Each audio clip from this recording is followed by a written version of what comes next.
Allez, salut à tous, c'est Cal et bienvenue dans cette nouvelle revue. Alors aujourd'hui, nous allons regarder le Miragaya.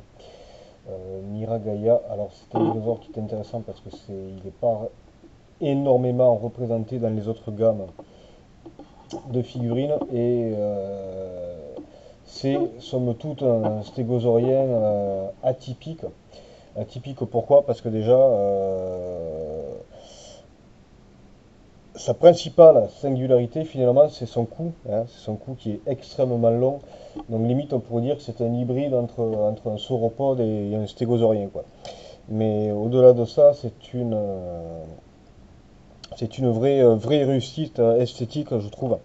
Au niveau, alors, on va commencer avec les détails.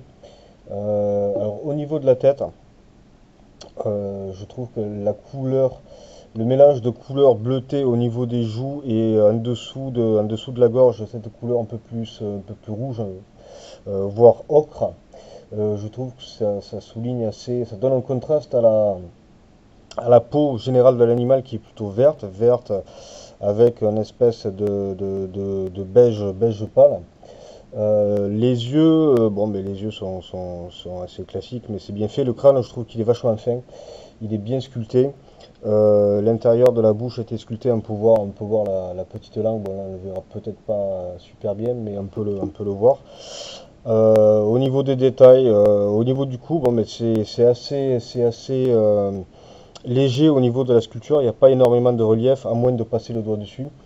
Par contre, le travail de peinture est assez bien parce que ça donne vraiment du contraste. On a beaucoup de couleurs au niveau du cou.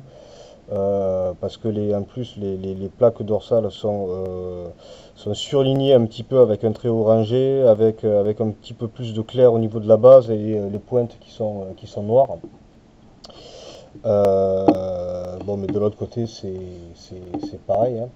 On retrouve à peu près les mêmes couleurs, c'est exactement le même travail de peinture, je trouve vachement original. L'intérieur du dos, hein, bon, mais voilà, on voit bien que les crêtes sont un peu plus claires au niveau de la base et vraiment ça tire sur le foncé, voire noir carrément sur les extrémités.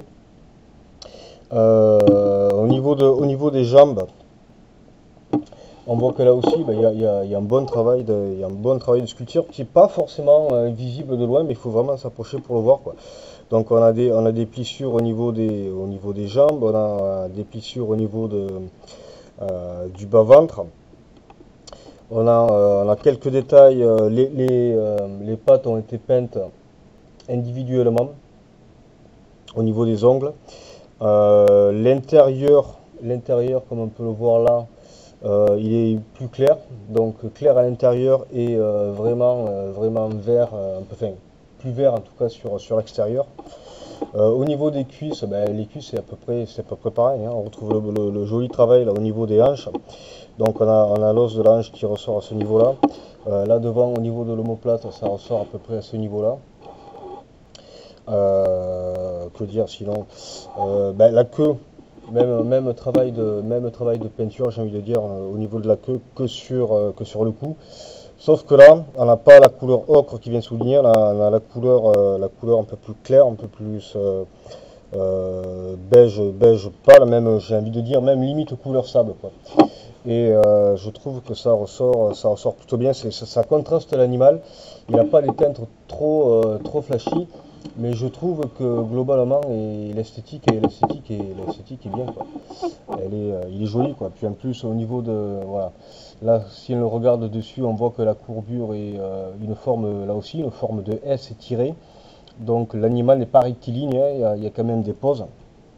Au niveau des jambes, de toute façon, on voit que là, voilà, là, on verra peut-être mieux. On voit qu'il a quand même la jambe qui part vers l'avant, celle qui est arrière. Donc voilà, ça suggère une position de marche. Alors ensuite, au niveau mensuration, qu'est-ce que ça donne?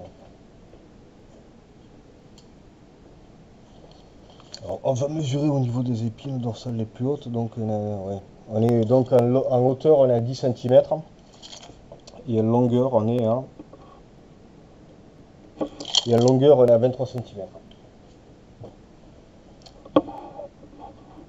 Voilà, alors maintenant pour le comparer avec une autre figurine que j'ai passé en revue sur la chaîne, voilà, à côté du Soropelta. Donc là il y a un petit décalage, hein, mais si je les mets vraiment côte à côte et qu'ils se touchent, voilà ce que ça donne au niveau de l'échelle, c'est plutôt pas mal à respecter. Et il y a un gros travail qui a été fait sur encore une fois l'esthétique générale de la figurine, parce que comme je vous l'ai dit, c'est une figurine qui a été très peu représentée. Et je trouve que honnêtement celle-là, c'est certainement la plus jolie, quoi. C'est certainement la plus jolie de toutes les figurines Miragaya que j'ai pu voir, quoi.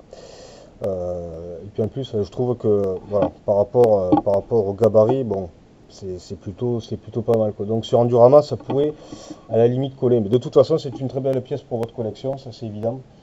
Et je la recommande chaudement. Alors ça, c'est pareil que finalement le Camarasaurus qu'on avait vu ensemble. C'est-à-dire que c'est une figurine qui n'est plus fabriquée.